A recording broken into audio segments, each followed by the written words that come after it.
ഇന്നത്തെ എപ്പിസോഡിൽ കമലിന്റെ മുന്നിൽ നിന്ന് സോമശേഖരൻ ചന്ദ്രയെയും പ്രകാശിനെയും ബലമായി പിടിച്ചുകൊണ്ട് പോകുമ്പോൾ ഈ കാഴ്ച കണ്ട് കമലൻ പിന്നാലെ ചെന്ന് അവരെ രക്ഷിക്കാനായി സോമശേഖരിൽ നിന്ന് രക്ഷിക്കാനായി കമലൻ ശ്രമിക്കുന്നു. പക്ഷേ കമലിന്റെ വാക്കുകൾ കേൾക്കാതെ ഇവരെന്താ ചെയ്തതെന്നുള്ള കാര്യം വ്യക്തമായി പറഞ്ഞു കൊടുക്കണോ എന്ന് പറഞ്ഞ് കോൺസ്റ്റബിളിനെ പറഞ്ഞ് ഏർപ്പാട് ചെയ്തിട്ട് സോമശേഖരനോടൊന്ന് മാറി നിൽക്കുമ്പോൾ ഈ സമയത്ത് ഇതൊന്നും അറിയാതെ വിഷ്ണു രാഘവൻ നായർക്കുള്ള ചായയും കഴിക്കാനുള്ള ഭക്ഷണവും ഒക്കെ ആയിട്ട് രാഘവൻ നായരുടെ അരികിലേക്ക് എത്തിയത്.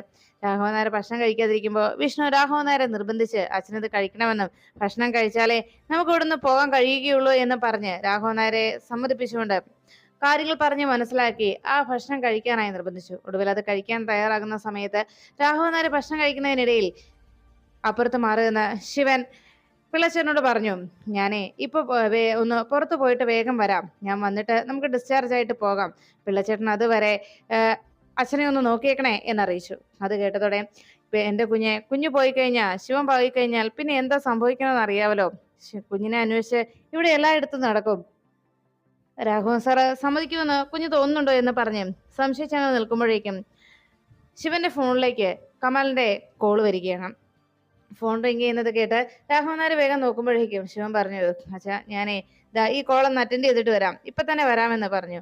ശരി, ഉടനെ തന്നെ വരുമല്ലോ അല്ലേ എന്ന് ചോദിച്ച് വേഗം കോൾ എടുത്തോളാനായിട്ട് രാഘവൻ നായർ സമ്മതം മൂളുമ്പോ അപ്പുറത്ത് മാറി നിന്ന് ശിവൻ കോൾ അറ്റൻഡ് ചെയ്യുമ്പോഴേക്കും രാഘവൻ നായർ പറഞ്ഞു, ഒരു ഫോൺ എടുക്കാനല്ലേ, സാരയില്ല മോൻ വന്നോളും എന്ന് പറഞ്ഞ് പിള്ളയെ നോക്കി ചിരിച്ചുകൊണ്ട് രാഘവൻ നായർ ഇരിക്കുമ്പോഴേക്കും ഫോണുമായിട്ട് പുറത്തിറങ്ങിയ ശിവൻ കോൾ അറ്റൻഡ് ചെയ്ത് കമലിനോട് പറഞ്ഞു, എടാ ഞാൻ ഹോസ്പിറ്റലിൽ നിന്ന് ഇറങ്ങുവാ, ഇപ്പൊ അങ്ങ് എത്തും. അപ്പോഴേക്കും ആകെ ടെൻഷനോടെ കമലൻ പറഞ്ഞു, ആശാനെ ഒരു പ്രശ്നമുണ്ട്, ആ സോമശേഖരനില്ലേ എസ് ഐ, അയാള് കുറച്ച് പോലീസുകാരും വന്ന് ആശാന്റെ പെങ്ങളെയും ആ പയ്യനെയും ഇവിടെ നിന്ന് അറസ്റ്റ് ചെയ്തു. എത്ര ഞാൻ പറഞ്ഞിട്ടും അയാൾ കേൾക്കുന്നില്ല, ആശാന്റെ പെങ്ങളാണെന്ന് പറഞ്ഞിട്ട് പോലും അയാൾ ഇത് കൂട്ടാക്കുന്നില്ല എന്ന് പറഞ്ഞപ്പോ ശിവൻ പറഞ്ഞു, ഒരു കാരണവശാലും കമല അവിടെ നിന്ന് സ്റ്റേഷനിലേക്ക് അവരെ കൊണ്ടുപോകാനുള്ള അവസരം ഉണ്ടാക്കരുത്, ഇങ്ങനെ നീ അവരെ തടഞ്ഞു നിർത്തണമെന്ന് പറഞ്ഞ് ഞാൻ ഇപ്പൊ തന്നെ വരാമെന്ന് പറഞ്ഞ് വണ്ടിയെടുത്ത് അവിടെ നിന്ന് ഇറങ്ങുന്നു. ഉടനെ അവരെ ജീപ്പിലേക്ക് ബലമായി പിടിച്ചു കയറ്റുമ്പോൾ കമലിന് ഓടി വന്ന സോമശേഖരനോട് പറഞ്ഞു, എന്റെ സാറേ ഞാൻ പറഞ്ഞല്ലോ, അത് ആശാന്റെ പെങ്ങളും ആ പെൺകുട്ടി വിവാഹം കഴിക്കാൻ പോകുന്ന പയ്യനുമാണ്, സാറൊന്ന് മനസ്സിലാക്കുക എന്ന് പറഞ്ഞപ്പോ കമലിനോട് സോമശേഖരൻ പറഞ്ഞു, എനിക്ക് മനസ്സിലായടാ, അത് നിന്റെ പുതിയ ആശാന്റെ പെങ്ങളാണെന്ന് എനിക്ക് മനസ്സിലായി, പക്ഷേ നിന്റെ ആശാനെ ഈ പോലീസുകാരോട് പ്രത്യേകിച്ച് യൂണിഫോമത്തോട് വല്ലാത്ത ഒരു വൈരാഗ്യമുണ്ട്, അതുകൊണ്ട് അവന്റെ ആ ഒരു ബഹളം, അവന് ഈ യൂണിഫോം കാണുമ്പോഴുള്ള അവന്റെ ആ പ്രശ്നം ഞാൻ അങ്ങ് മാറ്റും. ഇപ്പോ ഈ ഇരിക്കുന്ന ഫോട്ടോ ഉണ്ടല്ലോ, നോക്കിക്കോ, ഇതേ നാളെ കൃത്യമായിട്ട് എല്ലാ ചാനലുകളിലും എത്തും, ഇത് കാണുമ്പോൾ അവന്റെ നെഞ്ചൊന്നുരുകും, അതാണ് എന്റെ ആവശ്യം എന്ന് പറഞ്ഞ് സോമശേഖരൻ ഹോട്ടലിൽ നിന്ന് മുറിയിൽ നിന്ന് അവരെ പിടിച്ചുകൊണ്ട് വന്നതും പിന്നീട് ജയിപ്പിൽ കയറ്റിയതുമായിട്ടുള്ള ചിത്രങ്ങൾ തന്റെ മൊബൈലിൽ പകർത്തിയെടുത്തത് കമലിനെ കാണിച്ചു. എന്നിട്ട് അവിടെ നിൽക്കുന്ന ആ ലോഡ്ജ് ഉടമകളോട് പറഞ്ഞു, എടാ നിന്റെയൊക്കെ ഇവിടുത്തെ ഈ പരിപാടി ഉണ്ടല്ലോ ഞാൻ ശരിയാക്കി തരാവടാ എന്ന് പറഞ്ഞ് വണ്ടിയും എടുത്തുകൊണ്ട് അവിടെ നിന്ന് പോകുമ്പോൾ കമലിനാകെ ടെൻഷനിലായി. ഉടനെ തന്നെ കമലിന് ഇക്കാര്യം വിളിച്ച് ശിവനെ അറിയിച്ചു. ആശാനെ ആകെ കുഴപ്പമായി, വണ്ടിയായിട്ട് അവരിവിടുന്ന് പോയി എന്ന് പറഞ്ഞപ്പോ നീ ഫോൺ വെച്ചോ എന്ന് പറഞ്ഞ് ശിവൻ കോള് കട്ട് ചെയ്തു. അപ്പോഴാണ് ശാലിനി കുടുംബശ്രീയിലേക്ക് വന്നെത്തിയത്. കാറിൽ നിന്ന് ശാലിനി ഇറങ്ങിയതും അവിടെ സിറ്റൗട്ടിലിരുന്ന് കറിക്ക് എറിഞ്ഞുകൊണ്ടിരുന്ന ശ്യാമ ശാലിനിയെ കണ്ടതും കണ്ടില്ല എന്ന ഭാവത്തിൽ ജോലി ചെയ്തുകൊണ്ടിരിക്കുമ്പോൾ ശാലിനി അരികിലേക്ക് വന്നിട്ട് ചോദിച്ചു, ശ്യാമയും അമ്മ എവിടെ? അമ്മ ഇവിടെ ഇല്ല എന്ന് പറഞ്ഞപ്പോ അപ്പുറത്ത് ശാരിക കുടുംബശ്രീയിൽ ജോലി ചെയ്യുന്നത് കണ്ടു. ശാരിക ചേച്ചി ഇപ്പോഴും ഹോട്ടലിൽ തന്നെയാണല്ലേ എന്ന് ചോദിച്ചപ്പോ ശ്യാമ പറഞ്ഞു, പിന്നല്ലാതെ അവിടുത്തെ ജോലി പിന്നെ ആരാ നോക്കുക, വലിയേച്ചി അവിടെ നോക്കും, ഞാൻ വീട്ടിലെ കാര്യങ്ങളും ചെയ്യും, ഒരാളെ കൊണ്ട് ഇതെല്ലാം കൂടെ പറ്റില്ലല്ലോ എന്നിങ്ങനെ പറഞ്ഞുകൊണ്ട് നിന്നപ്പോ ശാരിക വേഗം ശാലിനി വന്നത് കണ്ട് അരികിലേക്ക് ശാലിനിയോട് കാര്യങ്ങൾ സംസാരിക്കാനായിട്ട് വന്നു. അമ്മ എല്ലായ്പ്പോഴും കുഞ്ഞേച്ചിയുടെ അടുത്ത് തന്നെയാണല്ലോ, അമ്മയ്ക്ക് ഇപ്പൊ ഞങ്ങളെ പോലും വിശ്വാസമില്ല, അമ്മ അങ്ങനെ ആ രീതിയിലുള്ള പ്രവർത്തികൾ അവിടെ കാണിച്ചു കൂട്ടുന്നതെന്ന് അറിയിച്ചപ്പോ ശ്യാമയോട് ശാലിനി പറഞ്ഞു, അമ്മ എന്തിയെ, എന്നെ കാണുമ്പോ സാധാരണ അമ്മ ഇവിടേക്ക് ഇറങ്ങി വരേണ്ടതാണല്ലോ, അമ്മയെ കണ്ടില്ലല്ലോ എന്ന് ചോദിച്ചപ്പോ ശ്യാമ പറഞ്ഞു, അമ്മ മാർക്കറ്റിൽ പോയിരിക്കുകയാണ്, പച്ചക്കറി മറ്റും വാങ്ങിക്കാനായിരിക്കും, ഞങ്ങളെ ഇപ്പം അമ്മയ്ക്ക് തീരെ വിശ്വാസമില്ല, ഞങ്ങളോട് അമ്മ അങ്ങനെയൊന്നും സംസാരിക്കാറ് പോലുമില്ല, ഇപ്പോ അമ്മ എല്ലായ്പ്പോഴും കുഞ്ഞേച്ചിയുടെ കൂടെയാണല്ലോ, അതുകൊണ്ട് കുഞ്ഞേച്ചിയെ മാത്രമേ ഇപ്പൊ അമ്മയ്ക്ക് വിശ്വാസവും ഉള്ളൂ എന്ന് പറഞ്ഞ് ശ്യാമ പരിഭവം പറയുന്നത് കേട്ട് ശാലിനി പറഞ്ഞു, ശ്യാമ നീ അങ്ങനെയൊന്നും വിചാരിക്കേണ്ട, അമ്മയ്ക്ക് എല്ലാവരും ഒരുപോലെ തന്നെയാണ്, പിന്നെ ഇപ്പോ അമ്മ വീട്ടിലേക്ക് വരുന്നത് എനിക്കൊരു ആശ്വാസം തന്നെയാണെന്ന് പറഞ്ഞപ്പോ ശാരികയും അവിടേക്ക് വന്നെത്തി. അപ്പോഴേക്കും ശ്യാമ പറഞ്ഞു, കുഞ്ഞേച്ചി ഇവിടെ രോഹിത് ഇപ്പൊ വന്ന് നിൽപ്പുണ്ട്. പക്ഷേ രോഹിത് ഇതൊരു അന്യ വീടായതുകൊണ്ട് ഈ വീടിനോട് വലിയ താല്പര്യമൊന്നും കാണിക്കുന്നില്ല. അത് സ്വന്തമല്ല എന്നുള്ളൊരു ധാരണ രോഹിത്തിനുള്ളത് കൊണ്ട് തന്നെയാണ്. എന്തായാലും അമ്മ മിക്കവാറും കുഞ്ഞേച്ചിയുടെ അടുത്ത് തന്നെയാണ്. അവിടുന്ന് അമ്മയ്ക്ക് ഇങ്ങോട്ട് വരാനും താല്പര്യമില്ല. മാത്രമല്ല ഇവിടെ ഇപ്പോ ഞങ്ങളെ പോലും അമ്മയ്ക്ക് വിശ്വാസമില്ലാത്ത പെരുമാറ്റങ്ങളാണ് അമ്മ കാണിച്ചു കൂട്ടുന്നത്. അതുകൊണ്ട് തന്നെ അമ്മ ഇനി എവിടെയാ വന്ന് നിൽക്കുന്നതെങ്കിൽ അമ്മ ഈ വീട് സ്ഥലവും ഞങ്ങൾക്ക് എഴുതി തന്നേക്ക്, ഞങ്ങൾക്ക് രണ്ടുപേർക്കും കൂടി. അപ്പൊ പിന്നെ രോഹിത്തിന് സ്വന്തമാണെന്നുള്ളൊരു തോന്നലുണ്ടാകുമ്പോ ഇവിടെ ഉത്തരവാദിത്തോടെ രോഹിത് നിൽക്കുകയും ചെയ്യും. എന്താ കുഞ്ഞേച്ചിക്ക് ഞങ്ങൾ പറയുന്നത് മനസ്സിലായില്ലേ എന്ന് ചോദിച്ചപ്പോ, ഇടി നീ എന്തൊക്കെയാ ഈ പറയുന്നത്? അമ്മ അങ്ങനെയൊന്നും ചെയ്യുകയില്ല, അമ്മ അങ്ങനെ ആരെയും വേർതിരിച്ച് കാണുകയില്ല എന്ന് പറഞ്ഞപ്പോ, അത് ശരി കുഞ്ഞേച്ചിക്ക് ഞാൻ പറഞ്ഞ വിശ്വാസമായില്ലേ, എന്നാ ഇങ്ങോട്ട് വാ, ഞാൻ കാണിച്ചു തരാം. അമ്മയുടെ റൂമും പൂട്ടിയിട്ടിട്ടാണ് പോയിരിക്കുന്നത്, ദാ ഇവിടെ വന്ന് നോക്കുന്ന പറഞ്ഞ് ശാലിനിയെ പിടിച്ചു വലിച്ചുകൊണ്ട് നേരെ ശാരദാമ്മയുടെ റൂമിന് മുന്നിലേക്ക് വന്നത്. വാതിലിൽ വന്ന് ശാലിനി തള്ളി തുറക്കാനായിട്ട് വാതിലിനിട്ടും തള്ളു കൊടുത്തു. പക്ഷെ വാതിൽ തുറക്കാത്തത് കണ്ട് ശാലിനിയോട് ശ്യാമ പറഞ്ഞു, കുഞ്ഞേച്ചി എത്ര തള്ളിയാലും വാതിൽ തുറക്കില്ല. കാരണം അമ്മ വാതിൽ ലോക്ക് ചെയ്ത് താക്കോലുമായിട്ടാ പോയിരിക്കുന്നത്. അതാ പറഞ്ഞേ, ഞങ്ങളോട് അത്രത്തോളം വിശ്വാസക്കുറവായി കഴിഞ്ഞു അമ്മയ്ക്ക്. ഇത്രയൊക്കെ ഞങ്ങളെ ഇങ്ങനെ അവഗണിച്ചു വിടാൻ ഞങ്ങളെ എന്താ വല്ലോ മാർക്കറ്റിൽ നിന്നും അമ്മ പണം കൊടുത്ത് വാങ്ങിയതാണോ, വല്ലോ തവിടോ മറ്റോ കൊടുത്ത് ഞങ്ങളെ വാങ്ങിച്ചതാണോ അമ്മ എന്നൊക്കെ ശാരികയും സംശയപ്പെട്ടുകൊണ്ട് ശാലിനിയോട് പരിഭവം പറയുമ്പോ ഇത് കേട്ട ശാലിനി പറഞ്ഞു, അതെ അമ്മ വരുമ്പോ ഞാൻ ചോദിക്കാം എന്തുകൊണ്ടാണ് അമ്മ ഇങ്ങനെയൊക്കെ പെരുമാറുന്നതെന്ന് ശാലിനി അവർക്ക് വാക്ക് നൽകി. അപ്പോഴേക്കും പിന്നാലെ വന്ന് ശാൽമ പറഞ്ഞു, കുഞ്ഞേച്ചിയോട് എനിക്കൊരു കാര്യം പറയാനുള്ളൂ. ഞാൻ പറഞ്ഞ കാര്യം കുഞ്ഞേച്ചി അമ്മയോട് സംസാരിക്കുക. ഇത് ഞങ്ങളുടെ രണ്ടുപേരുടെയും പേരിൽ എഴുതിത്താ, അപ്പൊ പിന്നെ പ്രശ്നമില്ലല്ലോ, ഞങ്ങൾ ഇത് നോക്കിക്കോളാം. അമ്മ ഇങ്ങനെ ബന്ധപ്പെട്ട് ഞങ്ങളുടെ മേൽ സംശയം കാണിച്ച് ഇങ്ങനെ നടക്കേണ്ട ആവശ്യമില്ലല്ലോ എന്ന് പറഞ്ഞ് അങ്ങനെ നിൽക്കുമ്പോഴേക്കും ശാലിനിക്ക് ആകെ സംശയമായി. അമ്മ അങ്ങനെയൊന്നും പെരുമാറുന്നൊരു സ്വഭാവമല്ലല്ലോ, അമ്മയ്ക്ക് അങ്ങനെയൊന്നും ചിന്തിക്കേണ്ട കാര്യവുമില്ലല്ലോ എന്ന് പറഞ്ഞപ്പോ, ശാലിനി നീ കരുതുന്ന പോലെയൊന്നും അല്ല നമ്മുടെ അമ്മയുടെ സ്വഭാവം എന്ന് ശാരിക പരാതി അറിയിച്ചു. ശ്യാമ പറഞ്ഞതിനോട് തന്നെയാണ് എനിക്ക് യോജിപ്പെന്ന് ശാരിക അറിയിക്കുമ്പോഴേക്കും മുറ്റത്തേക്ക് ഒരു ഓട്ടോ വന്നു നിന്നു. ശാരദാമ്മ ഓട്ടോയിൽ നിന്ന് ഇറങ്ങിയത് കണ്ടതോടെ ശാലിനി പറഞ്ഞു, ദാ അമ്മ വന്നിട്ടുണ്ട്, കുഞ്ഞേച്ചി എന്നെ കാര്യങ്ങൾ അമ്മയോട് സംസാരിച്ചോ എന്ന് പറഞ്ഞ് രണ്ടുപേരും അകത്തേക്ക് കയറിപ്പോയി. സാധനങ്ങളുമായിട്ട് ഇറങ്ങി വന്ന ശാരദാമ്മ അകത്തേക്ക് കയറി വന്നും ശാലിനിയെ കണ്ടപ്പോ, നീ ഇതെപ്പോഴാ വന്നേ എന്ന് ചോദിച്ചു. വന്നിട്ട് ഇച്ചിരി നേരമായി, അമ്മയെ വീട്ടിൽ കണ്ടില്ല, അതുകൊണ്ട് ഞാൻ വന്നതാണെന്ന് പറഞ്ഞപ്പോ ശാരദാമ്മ പറഞ്ഞു, ദാ ഇവിടം കണ്ടില്ലേ, ഇവിടെ വന്നപ്പോ സത്യത്തിൽ ഇവിടെ നിന്ന് ഇട്ടെറിഞ്ഞു പോകുന്നതിൻ്റെതായ എല്ലാ പ്രശ്നങ്ങളും ഇവിടെ ഉണ്ടായിരുന്നു. കടയിലാണെങ്കിൽ ഇപ്പോ ശാന്തയും വരുന്നില്ല, ആകെ താറുമാറായി കിടക്കുക. കാര്യമായിട്ടൊരു നോട്ടം വന്നില്ലെങ്കിൽ എല്ലാം ഈ അവസ്ഥയിലാകുമെന്ന് ഇപ്പൊ മനസ്സിലായില്ലേ, എല്ലായിടത്തും ഓടി നടക്കണ്ടേ എന്ന് ശാരദാമ്മ പറയുമ്പോഴേക്കും ശാലിനി ചോദിച്ചു, അമ്മ എന്നു മുതലാ വാതിലൊക്കെ പൂട്ടിയിട്ട് പോവാൻ തുടങ്ങിയത്? അമ്മ എന്തിനാ ഇവിടുത്തെ അമ്മയുടെ റൂമൊക്കെ പൂട്ടിയത് എന്ന് ചോദിച്ചപ്പോ, അത് നിന്നോട് പരാതി പറഞ്ഞു. അതിനകത്ത് ഞാൻ എന്തെങ്കിലും നിധി കൊണ്ടുവന്ന് വെച്ചിട്ടുണ്ടാവുമെന്നായിരിക്കും അവര് പറയുന്നത്. നിനക്ക് പറഞ്ഞുകൂടായിരുന്നോ, നിങ്ങൾ 3 പേരല്ലാതെ അമ്മയ്ക്ക് വേറെ എന്ത് നിധിയാ ഉള്ളത്? അപ്പോഴേക്കും ശാലിനി പറഞ്ഞു, അത് മാത്രമല്ല അവരുടെ പരാതി, അമ്മ മുറിയെല്ലാം പൂട്ടിയിട്ട് പോകുന്നു.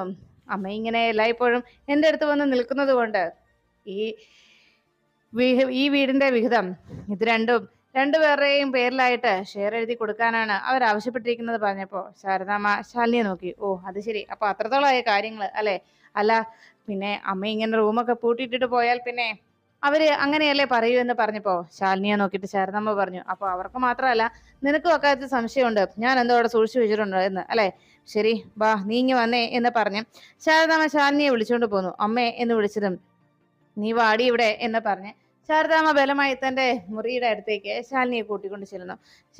ശാരദാമ്മയുടെ പിന്നാലെ അവിടേക്ക് എത്തിയതും ശാരദാമ്മ വേഗം വാതിൽ തുറന്ന് അകത്തേക്ക് കയറിയിട്ട് ശാലിനിയോട് പറഞ്ഞു, നീയും വാ. ഉടനെ ശാലിനി സംശയപ്പെട്ട് ശാരദാമ്മയെ നോക്കുമ്പോ വാടി ഇങ്ങോട്ട് എന്ന് പറഞ്ഞ് ശാരദാമ്മ ശാലിനി അകത്തേക്ക് വിളിച്ചു. അകത്തേക്ക് ശാലിനി കയറിയതും വേഗം ശാരദാമ്മ വാതിലടച്ചു. എന്നിട്ട് നേരെ ചെന്ന് തന്റെ കബോർഡ് തുറന്നിട്ട് അതിനകത്ത് വെച്ചിരിക്കുന്ന വിഷ്ണുവിന്റെ ആ ചിതാഭസ്മത്തെ ചൂണ്ടിക്കാണിച്ചു. ഇതാണ് ഞാനിവിടെ കൊണ്ടുവന്ന് വെച്ചിരിക്കുന്ന നിധി. ഈ നിധിയാണ് ഇപ്പോ അവർക്ക് വലിയ പ്രശ്നമായി മാറിയിരിക്കുന്നത് പറഞ്ഞപ്പോ ശാലിനി ആ ചിതാഭസ്മം കയ്യിലേക്ക് ചേർത്ത് പിടിച്ചിട്ട് നെഞ്ചിലേക്ക് ചേർത്ത് പിടിച്ച് ശാലിനി ആലോചിച്ചു, ദൈവമേ, എൻ്റെ ഒരു ജീവിതം എന്തൊരവസ്ഥയാണ് സത്യത്തിൽ എനിക്കുള്ളത്. എൻ്റെ വിഷ്ണുവേട്ടൻ എന്നെ വിട്ട് പിരിഞ്ഞു പോയി എന്നുള്ള സത്യം എനിക്കിപ്പോഴും ഉൾക്കൊള്ളാൻ കഴിയുന്നില്ലല്ലോ, എനിക്കത് ഇപ്പോഴും തിരിച്ചറിയാനാവുന്നില്ലല്ലോ എന്ന് വേദനയോടെ ശാലിനി ആ ചിതാഭസ്മം ചേർത്ത് പിടിച്ച് കരയുമ്പോൾ ശാരദാമ്മ പറഞ്ഞു, മോളെ, ഇത് ഇനി ആചാര വിധി പ്രകാരം ഇത് ഏതെങ്കിലും പുണ്യ തീർത്ഥത്തിൽ ഒഴുക്കണം. അത് എത്രയും വേഗം തന്നെ ചെയ്യുകയും വേണം. നല്ലൊരു ദിവസം നോക്കി ആ ചടങ്ങ് പൂർത്തിയാക്കണം. ഇത് നിന്റെ കയ്യിൽ ഇരുന്ന് കഴിഞ്ഞാൽ കഴിഞ്ഞ ദിവസത്തെ പോലെ എന്തെങ്കിലുമൊക്കെ സംഭവിച്ചു പോയാലോ? അതുകൊണ്ടാണ് മോളെ ഞാനിത് അവിടെ നിന്ന് ഇവിടേക്ക് മാറ്റിയത്. പക്ഷെ ഇത് ആരുടെയും മുന്നിൽ അങ്ങനെ എടുത്തു കാട്ടാൻ കഴിയുന്ന ഒരു അവസ്ഥയിലല്ലല്ലോ കാര്യങ്ങൾ. അതുകൊണ്ടാണ് മോളെ എന്ന് ശാരദാമ്മ ശാലിനിയോട് പറയുമ്പോൾ അമ്മയെന്ന് പറഞ്ഞ് കണ്ണുനീരോടെ ശാരദാമ്മയുടെ നെഞ്ചിലേക്ക് ആ ചൂട് പറ്റി ആ മകൾ പൊട്ടിക്കരഞ്ഞുകൊണ്ട് അമ്മയുടെ ഇടനെഞ്ചിന്റെ ചൂട് പറ്റി അങ്ങനെ നിന്നു. അതിനുശേഷമാണ് സോമശേഖരനും സംഘവും ചന്ദ്രയെയും പ്രകാശനുമായിട്ട് സ്റ്റേഷനിലേക്ക് പോകുന്ന വഴി പോലീസ് ജീപ്പിന് പുറകെ മറ്റൊരു കാറ് വന്ന് നിൽക്കുന്നത്. ഉടനെ തന്നെ ആ വണ്ടിയിൽ നിന്ന് ഇറങ്ങി വന്ന ശിവനെ കണ്ടിട്ട് ദേഷ്യത്തോടെ സോമശേഖരൻ ചോദിച്ചു, ഇതെന്ത് പണിയാ ഈ കാണിച്ചു നിർത്തിയിരിക്കുന്നത്? പോലീസുകാരുടെ മുന്നിലേക്കാണോ വണ്ടി കൊണ്ടുവന്ന് ചവിട്ടുന്നത് എന്ന് ചോദിച്ചപ്പോ ശിവൻ പറഞ്ഞു, എന്താ സാറേ, എന്തിനാ സാറേ അവരെ ഇപ്പോ ഇങ്ങനെ അറസ്റ്റ് ചെയ്തുകൊണ്ട് പോകുന്നത്? അവരെന്ത് തെറ്റാ ചെയ്തത് എന്ന് ചോദിച്ചപ്പോ അതോ അവര് ചെയ്തതോ ഇമ്മോറൽ ട്രാഫിക്, എന്താ അത് നിനക്കറിയില്ലേ എന്ന് ചോദിച്ചപ്പോ ഉടനെ ഇത് കേട്ട് ശിവൻ പറഞ്ഞു, സാറേ എന്നോടുള്ള വ്യക്തി വൈരാഗ്യത്തിന് സാർ ഇങ്ങനെയൊക്കെ ചെയ്തു കൂടുന്നത് ശരിയാണോ? ഒരു കാര്യം ഞാൻ പറയാം, അവര് ഇപ്പോ ഒരു മുറിയിൽ നിന്ന് അവരെ പിടികൂടി എന്ന് പറയുന്നതിലെ എന്താ ഇത്ര അനാശാസ്യം എന്ന് പറയാൻ? അവരെന്താണ് അവിടെ അനാശാസ്യമായി ചെയ്തു കൂട്ടിയത്? അതിനുള്ള തെളിവുകളോ എന്തെങ്കിലും രേഖകളോ സാറിന്റെ പക്കലുണ്ടോ എന്ന് ചോദിച്ചപ്പോ ഉടനെ സോമശേഖരൻ പറഞ്ഞു, പിന്നെ എന്തിനാടാ അവര് വാതില് പൊട്ടി അതിനകത്തിരുന്നത്? അവരെന്റെ ടിപ്പു സുൽത്താന്റെ കാലത്തെ പടയൊരുക്കത്തെ കുറിച്ചുള്ള കാര്യങ്ങൾ ചർച്ച ചെയ്യുകയായിരുന്നോ? അതോ അവരിനിയും മറ്റെന്തെങ്കിലും കണ്ടുപിടുത്തം നടത്തുന്നതിനെ കുറിച്ച് അഗാധമായി ചിന്തിക്കുകയോ ആലോചന നടത്തുകയോ മറ്റോ ആയിരുന്നോ? എടാ എന്തിനാണ് അവർ വാതിലടച്ച് അകത്തിരുന്നത്? ഇത് മാത്രം പോരേടാ, അവരുടെ പ്രവൃത്തി എന്തായിരുന്നു എന്ന് വ്യക്തമാകാനെന്ന് ചോദിച്ച് സോമശേഖരൻ ദേഷ്യപ്പെടുമ്പോഴേക്കും ഉടനെ അത് കേട്ട് എന്ന ശിവൻ പറഞ്ഞു, സാറേ വ്യക്തി വൈരാഗ്യം സാർ ഇവിടെയല്ല വീട്ടേണ്ടത്. സാറ് പലിശയ്ക്ക് പണം എടുത്തിട്ടുണ്ടെങ്കിൽ അതിനെ പലിശ കൃത്യമായിട്ട് അടയ്ക്കണം. ഇവിടെ സാറ് കാണിച്ചു കൂട്ടുന്ന തുച്ഛമായ പലിശയ്ക്ക് വേണ്ടി ഒരു പെൺകുട്ടിയുടെ ജീവിതം തകർക്കുന്ന പ്രവൃത്തിയാ താൻ കാണിച്ചുകൊണ്ടിരിക്കുന്നത്. ഒരു കാര്യം മനസ്സിലാക്കിയോ സോമശേഖര, താൻ ഈ ചെയ്യുന്നതിനുള്ള തിരിച്ചടി താൻ അനുഭവിക്കേണ്ടി വരും. താൻ ഇവരുടെ എല്ലാവരുടെയും മുന്നിൽ നാണം കെടേണ്ട അവസ്ഥയെത്തും. അത്രയും അഭിമാനമേ തനിക്കുള്ളോ? അതുകൊണ്ട് മര്യാദയ്ക്ക് അവരെ വിടുന്നതാണ് തനിക്ക് നല്ലത്. അതെന്റെ പെങ്ങളും അവളെ വിവാഹം കഴിക്കാൻ പോകുന്ന പയ്യനുമാണ്. ഇന്ന് ഉച്ചയ്ക്ക് ശേഷം അവരുടെ വിവാഹമാണ് എന്ന് പറഞ്ഞപ്പോ അത് കേട്ട സോമശേഖരൻ പറഞ്ഞു, അതെ, ഇന്ന് ഉച്ചയ്ക്ക് ശേഷം വിവാഹമാണോ? മറ്റെന്തെങ്കിലും ആണോ നടക്കാൻ പോകുന്നത്? ഞാൻ കാണിച്ചു തരാടാ നിന്നെ എന്ന് പറഞ്ഞു സോമശേഖരൻ ശിവനോട് പറഞ്ഞു, അല്ലെങ്കിൽ നിനക്ക് ഈ കാക്കി യൂണിഫോം ഇട്ടവരോട് വല്ലാത്ത വൈരാഗ്യവും പകയുമാണ്. നിന്റെ ആ ഒരു ബുദ്ധിമുട്ട് ഞാനങ്ങ് മാറ്റിത്തരാമെന്ന് പറഞ്ഞ് സോമശേഖരൻ ശബ്ദം ഉയർത്തുമ്പോഴേക്കും ശിവൻ പറഞ്ഞു, മര്യാദയ്ക്ക് അവരോട് നിറയ്ക്കുക സോമശേഖര, അതാണ് തനിക്ക് നല്ലത്. ഇല്ലെങ്കിൽ താൻ ഈ പൊതുവഴിയിൽ നിന്ന് നാറേണ്ടി വരും എന്ന് പറഞ്ഞ് ശിവൻ വെല്ലുവിളിക്കുമ്പോഴേക്കും സോമശേഖരന്റെ വാക്കുകൾ കേൾക്കാതെ വേഗം ജീപ്പിൽ നിന്ന് പ്രകാശിനെയും ചന്ദ്രയെയും പിടിച്ചിറക്കി. എന്നിട്ട് ശിവൻ അവരോട് വേഗം തന്റെ ജീപ്പിൽ പോയിരിക്കാനായിട്ട് പറയുമ്പോഴേക്കും അവിടേക്ക് കയറി വന്ന് സോമശേഖരൻ ശിവന് നേരെ ദേഷ്യപ്പെടുകയാണ്. എടാ, നീ അത്രയ്ക്കായോ? പോലീസുകാരോട് ഏറ്റുമുട്ടാറായോടാ എന്ന് ചോദിച്ച് ശിവന്റെ കർണത്തടിക്കാനായിട്ട് കൈ ഉയർത്തിയതും ശിവൻ സോമശേഖരന്റെ കൈ എടുത്ത് വെക്കുമ്പോഴേക്കും സാറ് ബുള്ളറ്റിൽ എവിടേക്ക് എത്തി. വണ്ടി നിർത്തി വേഗം എന്താ കാര്യം എന്ന് ചോദിച്ചു. അപ്പോഴേക്കും സോമശേഖരൻ പറഞ്ഞു, സാറേ ഇവരെ രണ്ടുപേരെയും ഇമ്മോറൽ ട്രാഫിക്കിന്റെ പേരിൽ ലോഡ്ജിൽ നിന്ന് പിടികൂടിയതാണ് സാർ എന്ന് പറഞ്ഞു. അത് കേട്ടതും ശിവൻ ആ ഗൗരവത്തിൽ നിൽക്കുന്ന കണ്ട് റസാഖ് ചോദിച്ചു. റസാഖിനോട് ശിവൻ പറഞ്ഞു, അതൊന്നും അല്ല റസാഖെ, ഇത് എന്റെ പെങ്ങളാണ്. ഈ നിൽക്കുന്നത് അവൾ ഇഷ്ടപ്പെടുന്ന ചെറുപ്പക്കാരനും. ഇവർ തമ്മിലുള്ള വിവാഹം ഇന്ന് ഉച്ചയ്ക്ക് ശേഷം രജിസ്റ്റർ ഓഫീസിൽ തീരുമാനിച്ചിരിക്കുന്നതാണ്. അതിനായിട്ട് അവര് എന്റെ ലോഡ്ജിൽ ഇരിക്കുകയായിരുന്നു. പക്ഷെ അതിന്റെ പേരിൽ ഇയാൾ വേണ്ടാതീനം പറഞ്ഞു വരുത്തി അയാള് ഇപ്പൊ ഇവരെ അറസ്റ്റ് ചെയ്തുകൊണ്ട് പോകാനുള്ള ശ്രമം നടത്തുകയാണ്. അത് ഞാൻ സമ്മതിക്കില്ല എന്ന് ശിവൻ അറിയിക്കുമ്പോ റസാഖ് പറഞ്ഞു, ശിവ, നീ ഇപ്പോ എന്ത് പറഞ്ഞാലും ഇവരെ കണ്ടെത്തേണ്ടത് ഇപ്പൊ പോലീസിന്റെ ഡ്യൂട്ടിയാണ്. കാരണം നിന്റെ അച്ഛൻ ഇന്ന് രാവിലെ എന്റെ ഓഫീസിൽ വന്നാണ് അയാളുടെ മകളെ കാണുവാനില്ല എന്ന പരാതി നൽകിയിരിക്കുന്നത്. അപ്പോ തീർച്ചയായിട്ടും ഈ മകളെ കണ്ടെത്തി അയാളെ ഏൽപ്പിക്കേണ്ട ചുമതല ഞങ്ങൾ പോലീസുകാർക്കാണുള്ളത് എന്ന് പറഞ്ഞപ്പോ ശിവൻ പറഞ്ഞു, റസാഖെ, ഈ നിൽക്കുന്നവനുണ്ടല്ലോ, ഇവൻ എന്നോടുള്ള വ്യക്തി വൈരാഗ്യത്തിനാണ് ഇവൻ ഇങ്ങനെ ചെയ്തു കൂട്ടുന്നത്. കാരണം വ്യക്തി വൈരാഗ്യം എന്ന് പറഞ്ഞാൽ ഇവൻ പലിശയ്ക്ക് പണം എടുത്തിട്ട് പലിശയില്ല മുതലുമില്ല.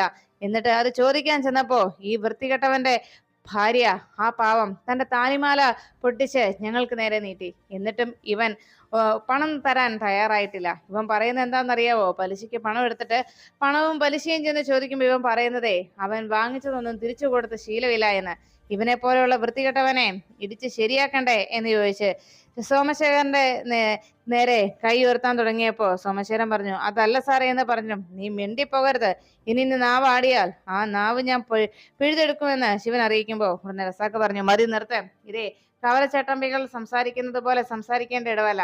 ഒരു കാര്യം ഞാൻ പറഞ്ഞേക്കാം, ഇപ്പോ ഇവിടെ സംഭവിച്ചിരിക്കുന്നത് ഇത് പോലീസിന്റെ ഡ്യൂട്ടിയാണ്. നിന്റെ അച്ഛൻ നൽകിയ, അതായത് മാണിക്കോത്ത് മഹേന്ദ്രൻ നൽകിയ പരാതിയുടെ അടിസ്ഥാനത്തിൽ നടത്തിയിരിക്കുന്നതിന്റെ അന്വേഷണത്തിന്റെ റിസൾട്ടാണ് ഇപ്പോൾ കണ്ടിരിക്കുന്നത്. അതുകൊണ്ട് തന്നെ തീർച്ചയായിട്ടും ഇവരെ രണ്ടുപേരെയും എനിക്ക് സ്റ്റേഷനിലേക്ക് കൊണ്ടുപോയി തീരുമെന്ന് പറയുമ്പോൾ ശിവൻ പറഞ്ഞു, റസാക്കെ ഒരു കാര്യം ഞാൻ പറയാം, എൻ്റെ അച്ഛൻ ഇവരെ രണ്ടുപേരെയും കണ്ടാൽ ഒരിക്കലും ഇവരെ ഒന്നിപ്പിക്കാനായിട്ട് തയ്യാറെടുക്കില്ല. പകരം ഇവരെ രണ്ടുപേരെയും രണ്ടു വഴിക്ക് തിരിക്കാനാണ് അച്ഛൻ തീരുമാനിച്ചിരിക്കുന്നത്. അച്ഛൻ തീരുമാനിച്ചുറപ്പിച്ച വിവാഹം നടത്തുക എന്നതാണ് അച്ഛന്റെ ലക്ഷ്യം. അതുകൊണ്ട് ദേവി ഇവരെ രണ്ടുപേരെയും അവരുടെ മുന്നിലേക്ക് റസാക്ക് എത്തിക്കരുത്, എൻ്റെ അച്ഛന്റെ മുന്നിലേക്ക് ഇട്ടുകൊടുക്കരുത് എന്ന് പറഞ്ഞപ്പോ റസാക്ക് വീണ്ടും ശിവനോട് പറഞ്ഞു, ശിവ, ഞാൻ നിന്നോട് പറഞ്ഞല്ലോ, പോലീസിന്റെ ഡ്യൂട്ടി പരാതി നൽകിയിരിക്കുന്ന ആളുടെ പരാതിയുടെ അടിസ്ഥാനത്തിൽ അയാൾക്ക് അനുകൂലമായുള്ള നിലപാട് സ്വീകരിക്കുക എന്നുള്ളതാണ്. അതുകൊണ്ട് തന്നെ ഇവിടെ ഇപ്പോ അയാൾ നൽകിയ പരാതിയിന്മേൽ അയാളുടെ മകളെ കണ്ടെത്തി അയാളെ ഏൽപ്പിക്കുക എന്നതാണ് ഞങ്ങളുടെ ഡ്യൂട്ടി എന്ന് വീണ്ടും റസാക്ക് പറയുമ്പോ ശിവൻ പറഞ്ഞു, റസാക്കെ ഞാൻ പറയുന്നത് നീ കേൾക്ക്, എന്റെ അച്ഛന്റെ മുന്നിലേക്ക് ഇവരെ ഇട്ടുകൊടുത്തു കഴിഞ്ഞാൽ പിന്നെ ഇവരെ ജീവനോടെയോ ഇവരുടെ വിവാഹമോ നടന്നെന്ന് വരില്ല. അതുകൊണ്ട് തന്നെ ഇപ്പോ നീ ഈ ഒരു തീരുമാനത്തിൽ പിന്മാറണം. ഒരുമിച്ച് പഠിച്ച സമയത്ത് നിന്റെ ഇടത് തുടയിലാണോ വലത് തുടയിലാണോ ഞാൻ കത്തി കൊണ്ട് കുത്തി പരിക്കേൽപ്പിച്ചതെന്നുള്ളത് നിനക്ക് ഇപ്പോഴും ഓർമ്മയുണ്ടോ ഇല്ലയോ എന്ന് ഒന്നുകൂടി ഓർത്തെടുക്കാൻ ഒരു അവസരമാണ് ഞാനിപ്പോൾ പറയുന്നതെന്ന് പറഞ്ഞപ്പോ, നിർത്തടാ നീ എന്നെ വെല്ലുവിളിക്കാറായോ എന്ന് ചോദിച്ച് റസാക്ക് ശിവനോട് പറഞ്ഞു, തൽക്കാലം നിന്റെ അനുജത്തെയും ആ ചെറുപ്പക്കാരനെയും സ്റ്റേഷനിലേക്ക് കൊണ്ടുപോയേ തീരൂ. അത് എന്റെ തീരുമാനമാണ്. കാരണം മഹേന്ദ്രൻ എന്ന ഒരു പൗരൻ എനിക്ക് നൽകിയിരിക്കുന്ന പരാതിയുടെ അടിസ്ഥാനത്തിലാണ് ഈ ഒരു നിലപാടുണ്ടായിരിക്കുന്നത്.